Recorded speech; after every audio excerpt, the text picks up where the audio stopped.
Good afternoon. From the State Department Auditorium in Washington, the ABC television network is about to present the President's news conference by videotape. Mr. Kennedy is meeting reporters for the first time in 2 weeks. This is his 58th news conference since taking office. The nuclear test ban treaty, still to be formally signed and ratified by the Senate, is certain to be a major topic of discussion today. The President may also be asked to comment on recent incidents in Korea which claimed the lives of 4 American soldiers. Mr. Kennedy, followed by members of his staff, has entered the auditorium. Ladies and gentlemen, the President of the United States.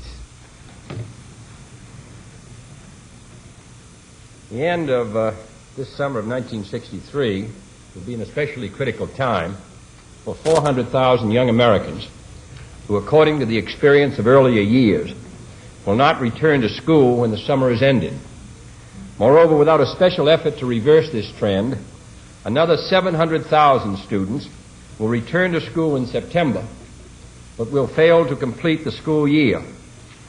The greatest growth in labor demand today is for highly trained professional workers with 16 or more years of education.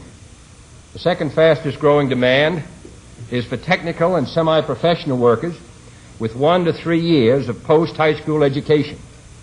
Jobs filled by high school graduates rose 30%, while jobs for those with no secondary education decreased 25% in the last decade. We must therefore intensify our efforts to meet this problem.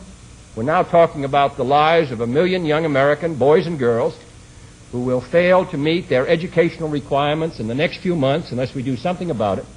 This is a serious national problem.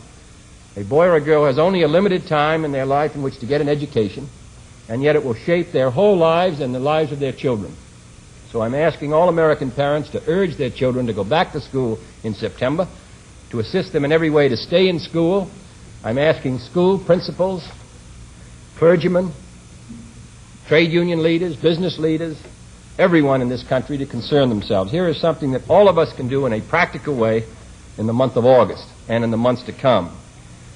One of the things which we're going to do here is to provide, out of the Presidential Emergency Fund, $250,000 on an emergency basis for guidance counselors in the month of August to see if we can get some of these boys and girls back to school. They'll appreciate any effort we make for the rest of their lives. Some Republican leaders and some Democratic senators as well have expressed a wait-and-see attitude about the nuclear test ban treaty. Does this give you any concern about its ratification or about the size of the margin you can expect? No, I think everybody ought to. I think there's nothing wrong with waiting and seeing. Sooner or later, however, you wait long enough and you see long enough and you have to do something, and then you have to vote yes or no. And my judgment is that, and when the testimony is all in, that this treaty will be ratified. I think it would be a great mistake not to. I think the treaty has been carefully considered. I think it provides a protection for the security interests of the United States and gives us some hope, and maybe that hope won't be realized, but some hope of moving towards a more peaceful world.